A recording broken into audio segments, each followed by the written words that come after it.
Assalamualaikum warahmatullahi wabarakatuh. Alhamdulillah, sholatu ala rasulillah. Amma ba'du, kembali lagi kita akan mengkaji kitab Jawahirul Kalamiyah fi idahil akidah islamiyah. Satu kitab akidah dasar karya dari Syekh Thahir bin Sholeh Al-Jazairi. Dan pembahasan kali ini terkait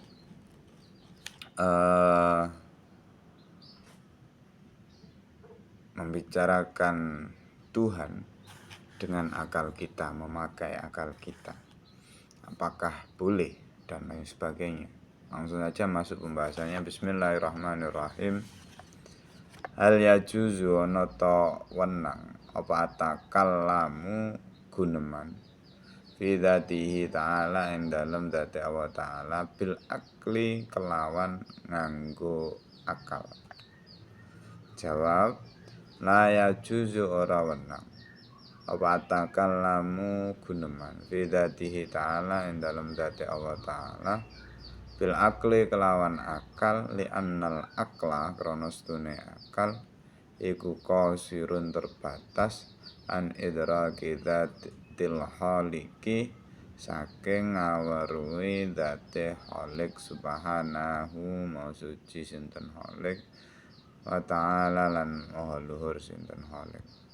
Aqul luma mongko utahe saben-saben barang hatara kang terlintas bibalika ing dalem ati sira wallahu mongko utawi Gusti Allah iku bihilafi dalika lawan nulayani mengkono-mengkono kabeh itu.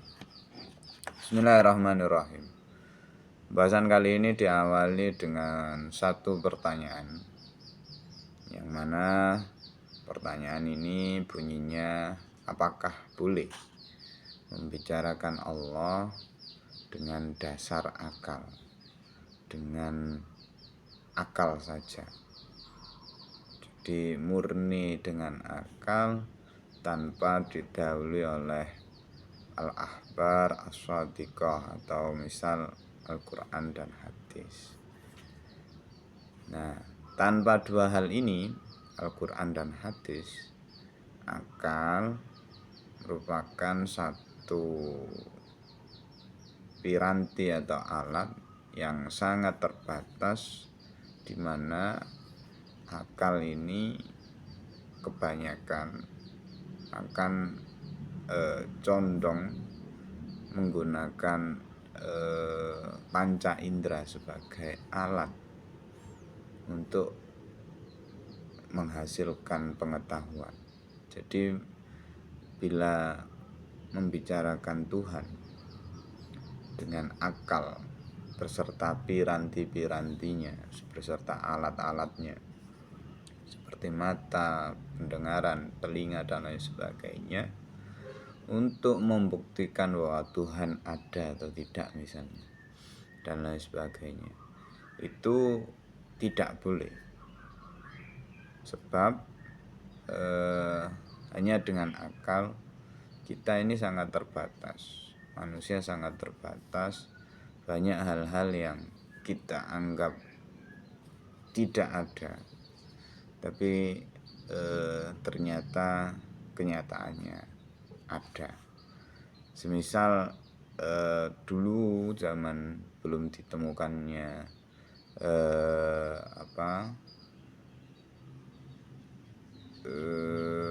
alat-alat yang memadai, kita tidak tahu hal-hal seperti mikroorganisme itu ada di dunia ini, atau tempat-tempat misal galaksi-galaksi yang sangat jauh, kita masih beranggapan bahwa itu dulu tidak ada.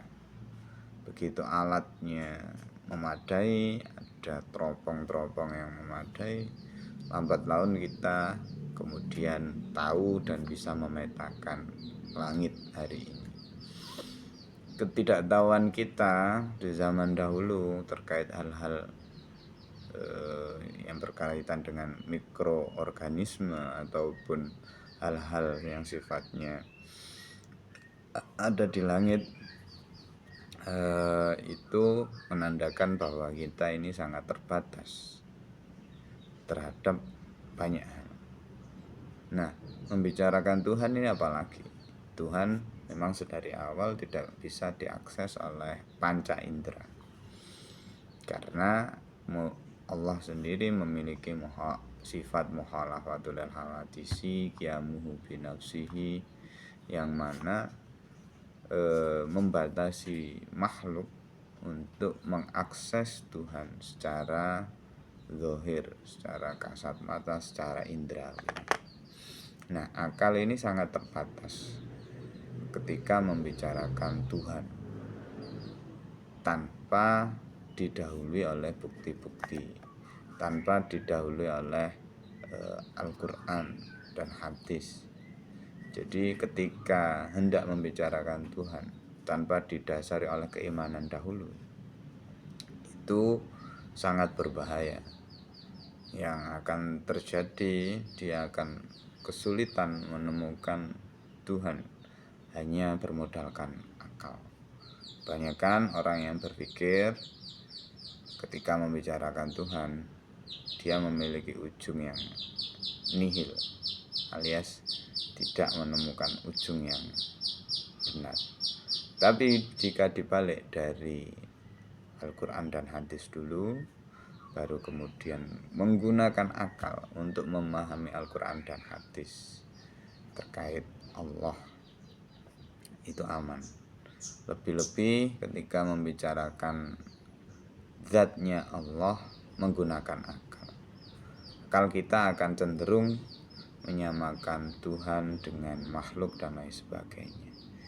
Karena itu kita di sini dilarang untuk membicarakan Tuhan hanya dengan bermodalkan akal saja, tanpa misal melibatkan Al-Quran dan hadis, pemahaman-pemahaman yang benar dari ulama-ulama terdahulu dan lain sebagainya. Ini adalah jawaban dari Syekh Thohir bin Shalih Al-Jazairi terkait apakah boleh membincangkan Tuhan, zatnya Tuhan, menggunakan akal kita. Akhirul kalam, wassalamualaikum warahmatullahi wabarakatuh.